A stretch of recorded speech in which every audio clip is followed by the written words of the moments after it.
Thoracic spine pain అంటే ఏంటి అసలు? థొరాసిక్ ఏరియా అంటే మనకు స్పైన్ లో ఇక్కడ ఉంటుంది అన్నమాట.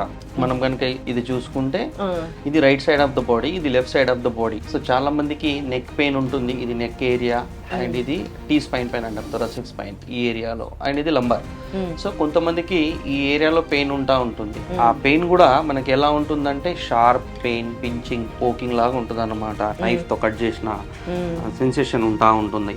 హార్ట్ అటాక్ కి థొరాసిక్ స్పైన్ పెయిన్ కి ఏమైనా సంబంధం ఉందా? డెఫినెట్ గా రెండు సెగ్మెంట్స్ డిఫరెంట్. ఇప్పుడు హార్ట్ అటాక్ కి ఉండే పెయిన్ గానీ, డిస్కంఫర్ట్ గానీ, దాని చాలా మంది వీళ్ళని కలుస్తారు. ఇట్లా pattern pain, heart related pain అని చాలా మంది అనుకుని వీళ్ళని కలుస్తారు. సో వీళ్ళు ఈసీజీస్ కానీ 2D ఈకో కానీ తీసిన తర్వాత కూడా దాంట్లో ఒకవేళ స్ట్రక్చర్ నార్మల్ ఉంది, హార్ట్ ప్రాబ్లం ఏం లేదు, ఈసీజీలో అబ్నార్మాలిటీస్ కూడా ఏం లేవు అంటే కూడా డెఫినెట్ గా అక్కడతోని ఆపకుండా సో నెక్స్ట్ పెయిన్ రావడానికి రీజన్ ఏంటి అని పేషెంట్ అన్న వాళ్ళు డెఫినెట్ గా దాన్ని క్రాస్ చెక్ చేసుకోవాల్సిన అవసరం ఉంటుంది అన్నమాట. That is where physiotherapy comes in to the picture. అప్పుడు ఎలాంటి ట్రీట్మెంట్ ఇస్తారు? ఎన్ని సిట్టింగ్స్ పట్టొచ్చు? అందరికీ ఒకేలా ఉంటుందా లేకపోతే?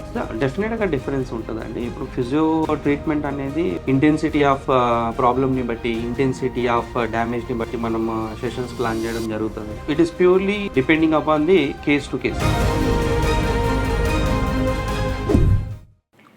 Welcome to I dream. నేను ఉదయశ్రీ. ప్రెజెంట్ నేనున్నాను Ashoka international physiotherapy pain management సెంటర్లో. ఇది మనకి పంజాగుట్టలో ఉంది.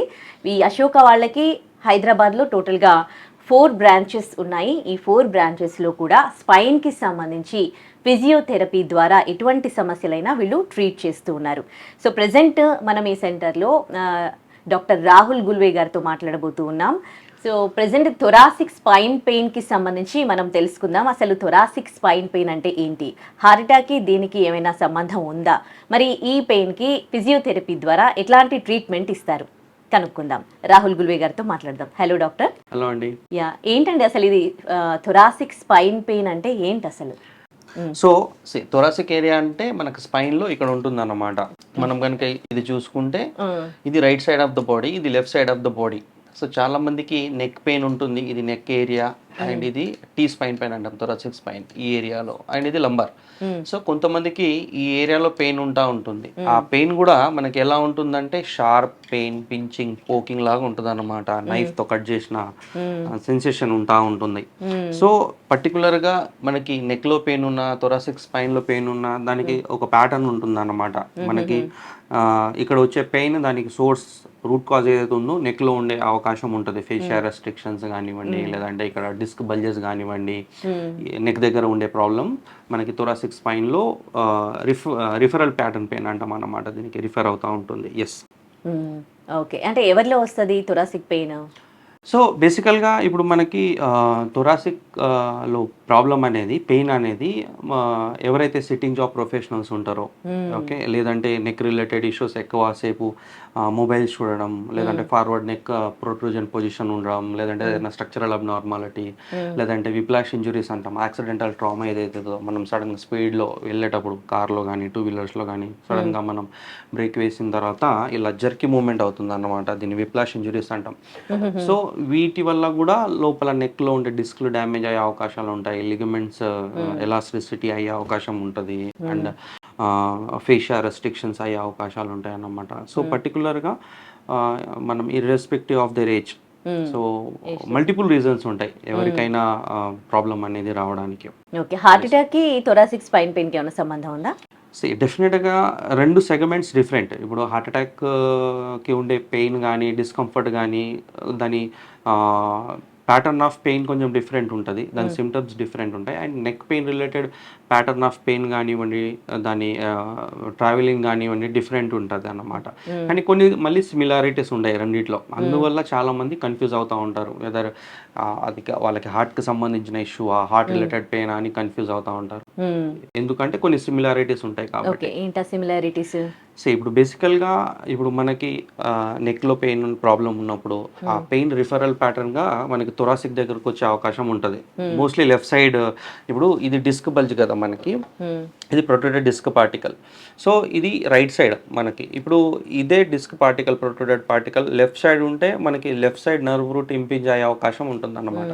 సో లెఫ్ట్ సైడ్ నెక్ దగ్గర డిస్క్ బల్జ్ ఉన్న, నర్వ్ రూట్ కంప్రెస్ అవుతున్నా, దీని పెయిన్ మనకి లెఫ్ట్ హ్యాండ్కి వచ్చే అవకాశం ఉంటుంది. రిఫరల్ పెయిన్, నమ్నెస్ కానివ్వండి, టింగ్లింగ్ కానివ్వండి, బర్నింగ్ కానివ్వండి, వీక్నెస్ కానివ్వండి, ఓకే, షాక్ లైక్ సెన్సేషన్ కానివ్వండి.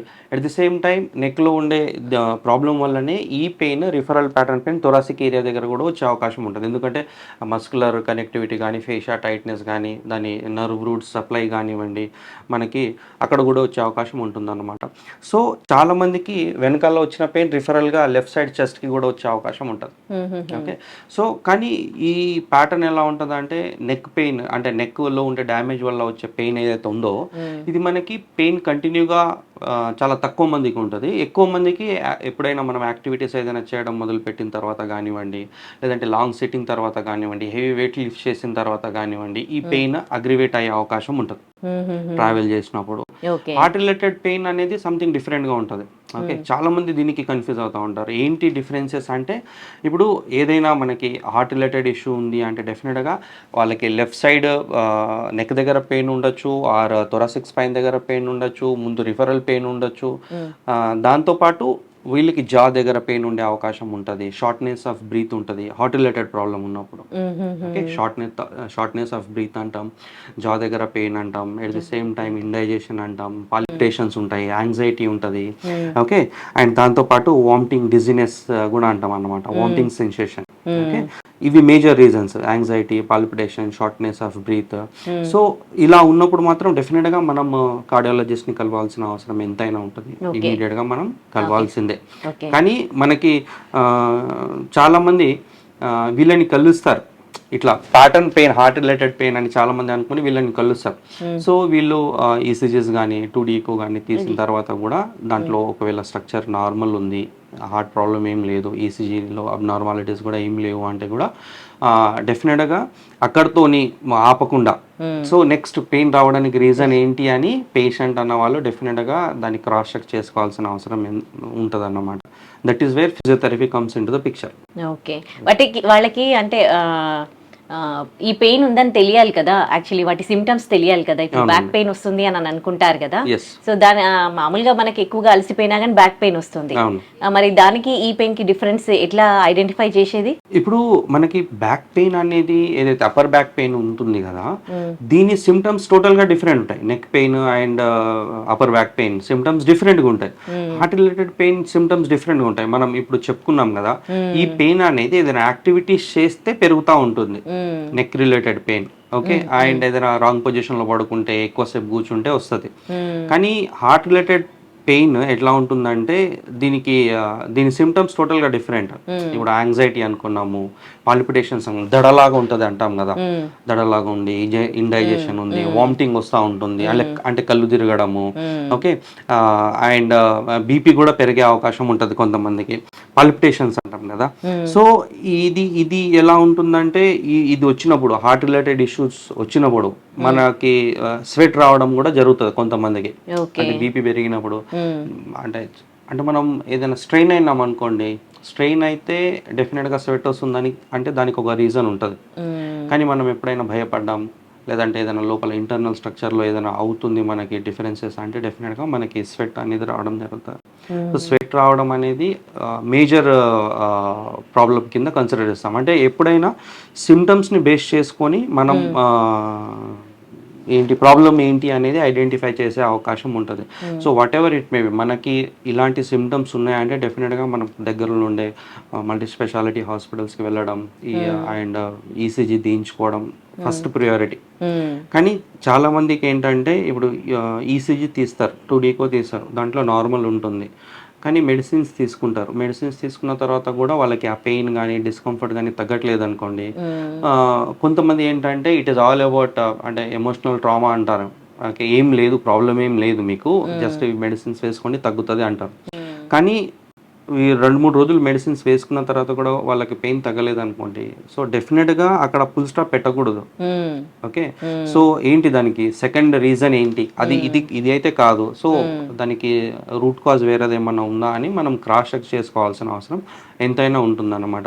ఎప్పుడైతే మనం క్రాస్ చెక్ చేసుకుంటామో మనకి వేరే హిడెన్, ఇప్పుడు మనకి ప్యాటర్న్ ఆఫ్ పెయిన్ని బట్టి ఒక ఫిజియోథెరపిస్ట్ని కలిసాము, లేదంటే ఎంఆర్ఐ తీసుకున్నాము, సో మనకి లోపల స్ట్రక్చర్లో స్పైన్లో ఏమైనా డిజనరేటివ్ చేంజెస్ ఉన్నాయా, నర్వ్ రూట్ ఏమైనా ఇంపింజ్ అవుతున్నాయా అనేది క్లియర్గా తెలిసిపోతుంది కదా.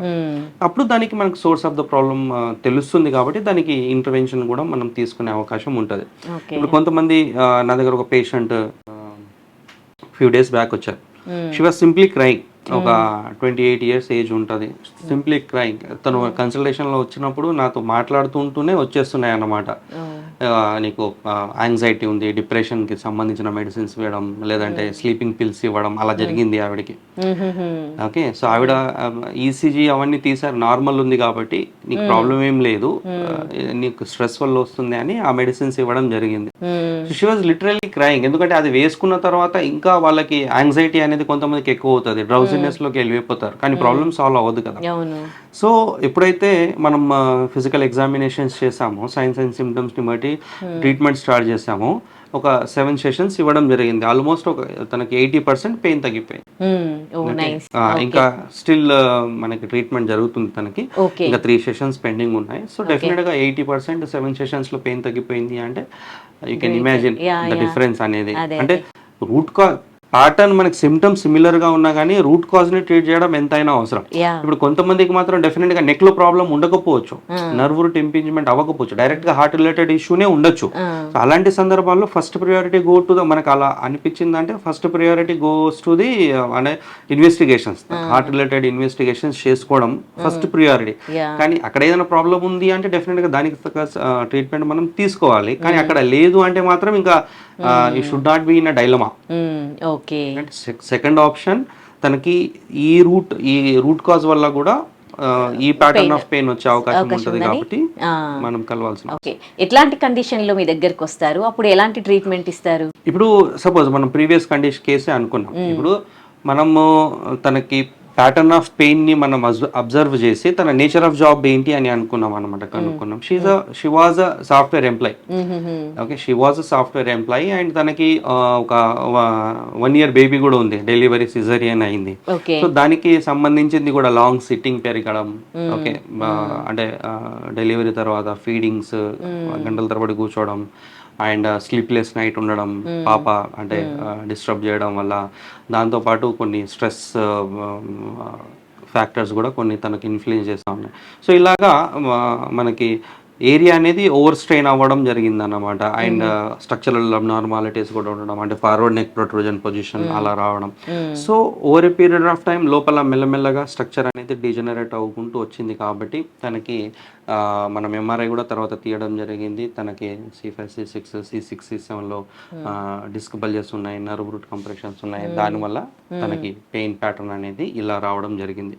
సో మనం ఎప్పుడైతే ట్రీట్మెంట్ స్టార్ట్ చేయడం జరిగిందో విత్ ఇన్ ఫ్యూ డేస్లోనే తన బాడీ చాలా బ్యూటిఫుల్గా రెస్పాండ్ అవ్వడం జరిగింది. పెయిన్ కూడా తగ్గిపోయింది, క్వాలిటీ ఆఫ్ లైఫ్ కూడా ఇంప్రూవ్ అయింది. ఓకే, అంటే ఎలాంటి జాబ్ చేసే వాళ్ళు ఎక్కువగా చూస్తున్నారు మీరు ఈ మధ్య కాలంలో? అంటే నెక్ పెయిన్ రావడానికి, నెక్లో డిజనరేటివ్ చేంజెస్ రావడానికి మనం మల్టిపుల్ రీజన్స్ అనుకున్నాం. ఏజ్ ఫ్యాక్టర్ ఉంటుంది. ఈ సిట్టింగ్ జాబ్ ప్రొఫెషనల్స్లో మనం ఎక్కువ ఇలాంటి స్ట్రక్చరల్ అబ్నార్మాలిటీస్ ఎక్కువ చూస్తాం. ఐటీ ప్రొఫెషన్స్ కానివ్వండి, టైలర్స్ కానివ్వండి, ఏదైనా డిజిటల్ మీడియా టీమ్ మెంబర్స్ కానివ్వండి, ఇలాంటి కొంతమంది ఎక్కువ కూర్చొనే ఉంటారు, జస్ట్ స్క్రీన్ చూసుకుంటూ మొబైల్ చూసుకుంటూ ఉంటారు. అట్ ది సేమ్ టైం ఏదైనా యాక్సిడెంటల్ ట్రామాస్, విప్లాష్ అవి అనుకున్నాం కదా మనం, యాక్సిడెంటల్ ఇష్యూస్ కూడా ఉండే అవకాశం ఉంటుంది. ఏదైనా సర్జరీస్, ఏదైనా బాడీ పార్ట్ మీద facial restrictions, so there are multiple reasons అనమాట. ఓకే, సో మనం ఒక్కొక్కళ్ళు ఒక్కొక్కలాగా ఉంటుంది డిఫరెంట్ హిస్టరీ, వాళ్ళని మనం గో త్రూ అయితే కానీ మనకు క్లియర్గా తెలియదు. ఓకే, ఎలా చేస్తారండి ఫిజియోథెరపీ? అంటే ఎన్ని సిట్టింగ్స్ పట్టొచ్చు, అందరికీ ఒకేలా ఉంటుందా లేకపోతే? డెఫినెట్గా డిఫరెన్స్ ఉంటుందండి. ఇప్పుడు ఫిజియో ట్రీట్మెంట్ అనేది మనకి ఇంటెన్సిటీ ఆఫ్ ప్రాబ్లమ్ని బట్టి, ఇంటెన్సిటీ ఆఫ్ డ్యామేజ్ని బట్టి మనం సెషన్స్ ప్లాన్ చేయడం జరుగుతుంది. వాళ్ళ ఏజ్ని బట్టి, ఓకే, వాళ్ళ సివియారిటీ ఆఫ్ పెయిన్ని బట్టి మనం సెషన్స్ డిసైడ్ చేయడం జరుగుతుంది. So it is purely depending upon the case to case. Okay. వాళ్ళు వేరే వేరే అదర్ మెడికేషన్స్లో ఉన్నారు, ట్రీట్మెంట్స్ తీసుకుంటున్నారు అనుకోండి, ఎవరైనా సరే అంటే ఏజ్ పైబడిన వాళ్ళు ఎవరైనా ఇప్పుడు థొరాసిక్ స్పైన్ పెయిన్కి ఈ ఫిజియోథెరపీ చేయించుకోవచ్చా? 100% చేయించుకోవచ్చు అండి. ఇప్పుడు ఫిజియోథెరపీ ట్రీట్మెంట్ అనేది మనం ఎంత అడ్వాన్స్ లెవెల్లోకి వెళ్ళినా కానీ మనకి కస్టమైజ్డ్ ట్రీట్మెంట్ ప్రోగ్రామ్ అంటాం కదా, వాళ్ళ అబిలిటీస్ని బట్టి, వాళ్ళ స్ట్రక్చర్, బిఎండిని బట్టి, మజిల్ స్ట్రెంత్ని బట్టి, వాళ్ళ ఏజ్ని బట్టి, అంటే మనం డోస్ ఎప్పుడు డెలివర్ చేసేది ఎలా ఉంటుందంటే ఆపోజిట్ పర్సన్ని బట్టి, అంటే పేషెంట్ కెపబిలిటీస్ని బట్టి డోస్ డెలివర్ చేయడం జరుగుతుంది. సో డెఫినెట్గా వయసుతో సంబంధం లేకుండా ఎవరికైనా పెయిన్ ఉంది అండ్ డీజనరేటివ్ చేంజెస్ ఉన్నాయి, వాళ్ళ క్వాలిటీ ఆఫ్ లైఫ్ డిస్టర్బ్ అవుతుంది అంటే డెఫినెట్గా ఎవరైనా ఏజ్తో సంబంధం లేకుండా మన దగ్గర ట్రీట్మెంట్ తీసుకోవచ్చు అండ్ డెఫినెట్గా they will get cured. Okay. అంటే చిన్న పిల్లలైనా పర్వాలేదు, అంటే టీనేజ్లో ఉన్న వాళ్ళైనా పర్వాలేదు, 70s 80s అయిన వాళ్ళైనా మరి సపోర్ట్ చేస్తుందా వాళ్ళకి ఫిజియోథెరపీకి? డెఫినెట్గా చేస్తారు. కాకపోతే ఇక్కడ ఏంటంటే ఫిజియోథెరపీ అనేది it is a 2-way involvement. As a therapeutical పర్స్పెక్టివ్గా, యాజ్ అ థెరపిస్ట్గా మేము ఎంత ఇంపార్టెంట్, వాళ్ళు కూడా వాళ్ళ సైడ్ నుంచి యాక్టివ్ పార్టిసిపేషన్ చేయగలగాలి. ఓకే. సో డెఫినెట్గా if they want to get cured, వాళ్ళు వాళ్ళ సైడ్ నుంచి కోఆపరేట్ చేయడం మొదలు పెట్టారంటే 100% there is no issue about taking physiotherapy treatment. వాళ్ళకి ఏజ్తో సంబంధం లేకుండా. ఇప్పుడు అన్కోఆపరేటివ్ పేషెంట్స్ ఉన్నారనుకోండి, డెఫినెట్గా అక్కడ ప్రాబ్లం అవుతుంది అనమాట. కానీ 99% అలా ఏం జరగదు. ఓకే. అంటే ఫిజియోథెరపీ గురించి ఫస్ట్ ఇలా సఫర్ అవుతున్న పేషెంట్స్కి ఒక అవగాహన కావాలి. ఏం చేస్తారు ఫిజియోథెరపీ అంటారు, అటు ఇటు తిప్పుతారా, ఎట్లా సెట్ చేస్తారు, ఇది ఎట్లా పనిచేస్తుంది అని చాలా డౌట్స్ ఉంటాయి కదా. సో అలాంటి వాళ్ళకి మీరు ఇచ్చే క్లారిటీ ఏంటి థెరపీ గురించి? ఇప్పుడు మనకి ఫిజియోథెరపీలో డిఫరెంట్ వింగ్స్ ఉన్నాయి. ఇప్పుడు పీడియాట్రిక్ ఫిజియోథెరపీ డిఫరెంట్గా ఉంటుంది, కార్డియోథొరాసిక్ ఫిజియోథెరపీ డిఫరెంట్గా ఉంటుంది, గైనిక్ ఫిజియో డిఫరెంట్గా ఉంటుంది, స్పోర్ట్స్ ఫిజియో డిఫరెంట్గా ఉంటుంది. పర్టికులర్గా ఇప్పుడు మనం పెయిన్ మేనేజ్మెంట్లో కనుక చూసుకుంటే, మన డొమైన్లో కనుక మనం చూసుకుంటే manual therapy approaches, electrotherapy approaches మనం ఎక్కువ యూజ్ చేస్తాం. మాన్యువల్ థెరపీలో మ్యానిపులేషన్స్ కానివ్వండి, మొబిలైజేషన్స్ కానివ్వండి, నర్వ్ మొబిలైజేషన్స్ కానివ్వండి, ఫేషియల్ రిలీజ్, దాంతోపాటు వెజరల్ మ్యానిపులేషన్స్ అంటాము, ఎక్సర్సైజ్ థెరపీ అంటాము, స్ట్రెంథనింగ్ అంటాం. సో ఇలా చాలా కాంబినేషన్ ఆఫ్ కాన్సెప్ట్స్ ఉంటాయి దీంట్లో ముడిపడి. సో దాంతోపాటు ఎలక్ట్రోథెరపీ అనుకున్నాం కదా, ఎలక్ట్రోథెరపీలో కూడా high power lasers, low power lasers, ఇలా షార్టెడ్ ఎథెరమీస్, spinal decompressions, IFC currents, ultrasounds, ఇలా చాలా ఎలక్ట్రోథెరపిటికల్ మోడాలిటీస్ కూడా యూజ్ చేయడం జరుగుతుంది అన్నమాట. అంటే పర్టికులర్గా మనం ఏం చేయాలనుకుంటున్నాం, పేషెంట్ జాయింట్ అలైన్మెంట్ ప్రాబ్లం ఉందా, జాయింట్ని మొబిలైజ్ చేసి దాని అలైన్మెంట్ కరెక్ట్ చేయడం. ఇప్పుడు మజిల్ టియర్ ఉంది, టెండాన్ టియర్ ఉంది, లిగమెంట్ టియర్ ఉంది, దానివల్ల కూడా పెయిన్ వస్తుంది, దానివల్ల కూడా ఇన్స్టెబిలిటీ ఉంటుంది. సో దానికి హై పవర్ లేజర్స్ ఇస్తాం, షాక్ వేవ్స్ ఇస్తాం ఆ స్ట్రక్చర్ని రిపేర్ చేయడానికి. అంటే చాలా కస్టమైజ్డ్గా వెళ్తాం అంటాం అన్న. ఇప్పుడు వాళ్ళకి ప్రాబ్లం, వాళ్ళ బాడీలో ఏం ప్రాబ్లం ఉంది, ఏ స్ట్రక్చర్ డ్యామేజ్ అయ్యింది అనేది ఫైండ్ అవుట్ చేయడం, దాని తర్వాత దానికి తగ్గ ఇంటర్వ్యూన్ చేయడం అనేది డిఫరెంట్ సెగ్మెంట్స్లో వెళ్ళడం జరుగుతుంది. So case to case treatment vary అయ్యే అవకాశం ఉంటుంది. సో ఎప్పుడైతే వాళ్ళకి ఇలాంటి అవగాహన ఉండదో, తీసుకొని ఉండరో ఫిజియోథెరపీ ట్రీట్మెంట్, సో తీసుకోలేనంత వరకు డిఫరెంట్గానే ఉంటుంది. కానీ ఎప్పుడైతే once they'll come to the clinic, డెఫినెట్గా వాళ్ళకి ఒక 1-2 సెషన్స్లో, ఫ్యూ సెషన్స్లో కాన్సెప్ట్ అర్థమైపోతుంది. ఓకే. అండ్ వాళ్ళ బాడీ కూడా రెస్పాండ్ అవ్వడం జరుగుతుంది. సో దానివల్ల డెఫినెట్గా వాళ్ళకే ఫెయిత్ అనేది పెరుగుతుంది అండ్ వాళ్ళు కంటిన్యూ చేయడం జరుగుతుంది. ఈ పెయిన్ అలాగే హార్ట్ అటాక్ ఇవి రెండు కూడా ఒకరిలో వచ్చే అవకాశాలు ఉన్నాయా? సో డెఫినెట్గా ఇప్పుడు ఎవరిలో అయినా నెక్ పెయిన్ కానివ్వండి, హార్ట్ అటాక్ కానివ్వండి వచ్చే అవకాశం ఉంటుంది. కానీ ఎప్పుడైనా కానివ్వండి రెండు సైమల్టేనియస్గా రావు. ఓకే. అంటే రెండు సైమల్టేనియస్గా రావు అంటే ఇన్ ద సెన్స్, ఇప్పుడు మనకి హార్ట్లో ప్రాబ్లం ఉన్నప్పుడు దాని ప్యాటర్న్ ఆల్మోస్ట్ సిమిలర్గా ఉంటుంది. ఓకే. నెక్లో ప్రాబ్లం ఉన్నప్పుడు దాని ప్యాటర్న్ కూడా సిమిలర్గా ఉంటుంది. కానీ దానికి రూట్ కాజ్ అనేది ఎప్పుడు డిఫరెంట్ ఉండే అవకాశం ఉంటుంది. ఇప్పుడు మనకి నెక్లో ప్రాబ్లం ఉందనుకోండి, మనం ఈ రోజు కాకపోతే 10 రోజులు ఆగి అయినా ట్రీట్మెంట్ తీసుకోవచ్చు. కానీ ప్రియారిటీ అనేది goes to the heart related symptoms. ఏదైనా అబ్నార్మాలిటీస్ ఉన్నాయంటే first priority go to that condition అన్నమాట. సో మనం ప్రియారిటైజ్ చేయగలగాలి. ఓకే, ఇప్పుడు అందరి లైఫ్ స్టైల్ ఒకేలా అయిపోయింది అండ్ ఒకటి ఇట్లా డెస్క్ ముందు కూర్చునే జాబ్స్ ఇవన్నీ అయిపోయినాయి. సో చాలా తొందరగా ఈ స్పైన్ కి సంబంధించి ప్రాబ్లమ్స్ వస్తూ ఉన్నాయి. సో వాళ్ళు లైఫ్ స్టైల్ అయితే మార్చుకోలేరు. అట్లాంటప్పుడు ఎలాంటి జాగ్రత్తలు తీసుకోవాలని చెప్తారు? అంటే డెఫినెట్గా లైఫ్ స్టైల్ మార్చాల్సిందేనండి. లైఫ్ స్టైల్ మార్చకపోతే ఈ రోజు కాకపోతే రేపు ఎప్పుడైనా వాళ్ళు ప్రాబ్లం ఫేస్ చేసే అవకాశం తప్పదు. అంటే ఇప్పుడు చాలా రేర్ ఉంటారు కొంతమంది, వాళ్ళకి ఎంత వాళ్ళ బాడీలో అరుగుదల ఉన్నా, ఎంత ఏజ్ వచ్చినా కానీ వాళ్ళకి పెయిన్ కానీ డిస్కంఫర్ట్ కానీ ఉండకపోవచ్చు ఇన్ వెరీ రేర్ కేసెస్. కానీ డెఫినెట్గా మనం ఏదైనా ఓవర్ యూజ్ చేస్తున్నాం, మన బాడీని ఓవర్ స్ట్రెయిన్ చేస్తున్నాం రాంగ్ పొజిషన్లో అంటే డెఫినెట్గా స్ట్రక్చర్ అనేది ఫాస్ట్గా డ్యామేజ్ అయ్యే అవకాశాలు ఉంటాయి. అండ్ దానివల్ల పెయిన్ డిస్కంఫర్ట్ రావడం, okay, quality of life compromise అవ్వడం జరుగుతుంది. సో ఎప్పటి వరకు అయితే వాళ్ళ బాడీ అంటే వాళ్ళకి డిస్కంఫర్ట్స్ కానివ్వండి, పెయిన్ కానీ ఇవ్వదు, ఓకే వెల్ అండ్ గుడ్ అనుకుంటారు, నడిపిస్తారు. కానీ ఎప్పుడైతే ప్రాబ్లం అనేది స్టార్ట్ అవుతుంది కదా, అప్పుడు మాత్రం ఇగ్నోర్ చేయకుండా దానికి సరైన ట్రీట్మెంట్ తీసుకొని ఒక ఫిజియోథెరపిస్ట్ వాళ్ళకి చెప్పిన లైఫ్ స్టైల్ మోడిఫికేషన్, ఎక్సర్సైజెస్ ఇవన్నీ చేసుకోగలిగితే వాళ్ళకి ప్రాబ్లం అనేది అక్కడే ఫుల్ స్టాప్ అయ్యే అవకాశం ఉంటుంది, ఆగే అవకాశం ఉంటుంది. కొంతమంది నెగ్లెక్ట్ చేసే వాళ్ళని కూడా నేను చూశాను, థొరాసిక్ స్పైన్ పెయిన్ ఉన్న వాళ్ళని. సో అది నెగ్లెక్ట్ చేస్తే ఏమవుతుందండి?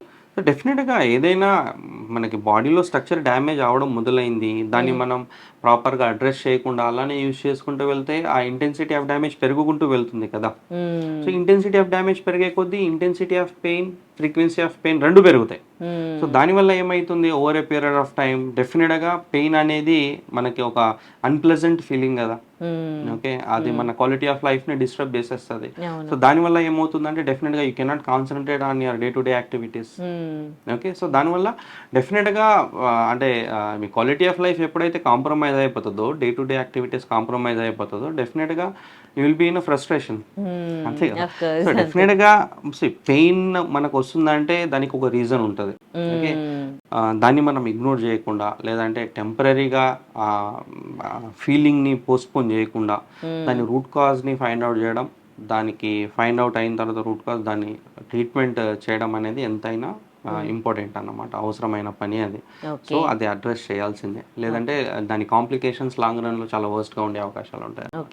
కొంతమందికి ఇప్పుడు నెక్ లో డిస్క్ బల్జ్ ఉంది, సో పెయిన్ భరిస్తారు, ఓకే, ఒక లెవెల్ వచ్చేంత వరకు. కానీ over a period of time ఇంకా నర్వ్ రూట్ కంప్రెస్ అయ్యే కొద్దీ మనకి వీక్నెస్ వచ్చేస్తుంది కదా హ్యాండ్ లో. ఇప్పుడు gripping, grasping, holding, hand movement కూడా తగ్గిపోతుంది.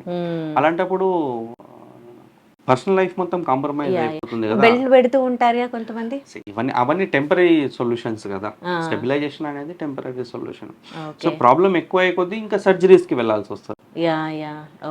సో ఆ పోస్ట్ ఆపరేటివ్ కాంప్లికేషన్స్, సర్జరీస్ అవి కూడా ఒక క్వాలిటీ ఆఫ్ లైఫ్ డిస్టర్బ్ చేసేవి కదా. సో అంతవరకు వెళ్ళడం దేనికి? సో వాళ్ళు వచ్చే కండిషన్ ని బట్టి సిట్టింగ్స్ ఉంటాయా వాళ్ళకి? అండి, వాళ్ళకి ఉండే సివియారిటీని బట్టి. ఓకే, అప్రాక్సిమేట్లీ ఎన్ని సిట్టింగ్స్ తీసుకోవాల్సి వస్తుండొచ్చు? That also purely depending upon the need of the client, severity of the damage. Okay. ఈ థొరాసిక్ స్పైన్ పెయిన్ ఉన్న వాళ్ళకి ఫస్ట్ ఫిజియోథెరపీకి వచ్చే అడ్వాంటేజెస్ ఏంటి?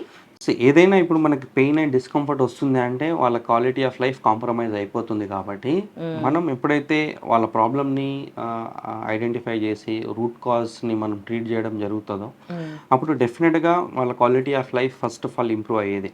వాళ్ళ క్వాలిటీ ఆఫ్ లైఫ్ ఇంప్రూవ్ అవుతుంది, at the same time damage అయిన స్ట్రక్చర్ రీస్టోర్ అయిపోతుంది. కాబట్టి వాళ్ళు లైఫ్ లాంగ్ హ్యాపీగా ఉండే అవకాశం ఉంటుంది. లేదంటే డెఫినెట్గా కాన్సిక్వెన్సెస్ వాళ్ళు ఫేస్ చేయాల్సిందే. థ్యాంక్ యూ సో మచ్ అండి.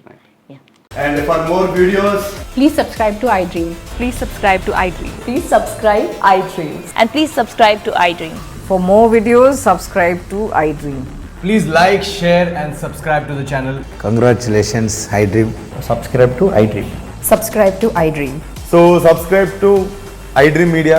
iDream ki iDream team andarki huge congratulations. Please subscribe iDream Media. Please subscribe to iDream. Subscribe iDream. Please subscribe to iDream. iDream అంటే నా కళల ఛానల్ సబ్స్క్రైబ్ చేసుకున్న నోరు తిరుగుతలేదు, మీరైతే గంట గుర్తు కొట్టండి. For more such videos, please subscribe to iDream. Subscribe to iDream. Please subscribe to iDream. Please subscribe iDream Media. Please do subscribe to iDream. Please subscribe to iDream Media. For best entertainment and information, please subscribe iDream. And don't forget to subscribe to iDream.